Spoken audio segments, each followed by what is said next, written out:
Lontano segui il tuo cuore e mi troverai.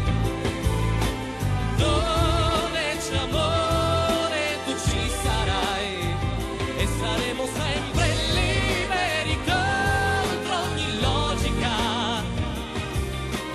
Segui il tuo cuore e vedrai. Ed ha seguito il suo cuore il nostro Cristian Lozzito, che dopo anni di lontananza dalla Riviera Ligure ha voluto riprovare l'ebbrezza di salire nuovamente su quel palco, il magico Teatro Ariston di Sanremo.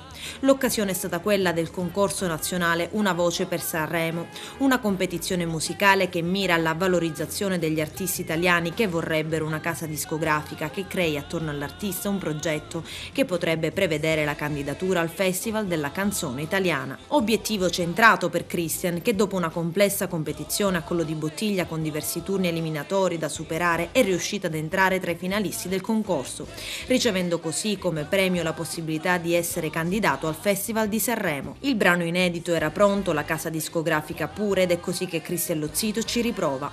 Sono molto sereno, dice, la mia vittoria è già stata quella di tornare a cantare su quel palco e riavvicinarmi a quel luogo, per me fonte di emozioni indescrivibili. Appena entrato in quel teatro, quella distesa di poltrone rosse, ho sentito un brivido che avevo dimenticato. Per quanto riguarda, continua Cristian Lozzito, le aspettative del festival sono molto concrete e capisco che la competizione è molto dura e che sugli oltre 500 plichi depositati alla RAI soltanto 6 potranno accedere al festival, quindi va bene così, qualsiasi cosa accade in bene o in male per me va sempre bene. La mia più grande soddisfazione continua è stata quella di tornare ad affrontare un pubblico, emozionare ed emozionarmi. Del resto ho ancora 26 anni e non ho alcuna intenzione di allontanarmi dalla musica. Ma non è finito tutto qui. Cristian Lozzito, neogiornalista, nostro collaboratore e speaker del notiziario da oltre 3 anni, adesso si accingerà a svolgere un nuovo ruolo, quello di scouting. Il corso nazionale Una voce per Sanremo lo ha voluto come responsabile della regione Sicilia per selezionare i cantanti da portare alla semifinale nazionale che si svolgerà nell'ottobre 2015 al Teatro Ariston di Sanremo.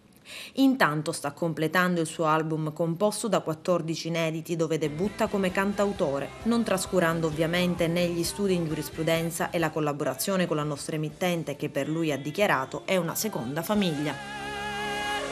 Dedicato a te.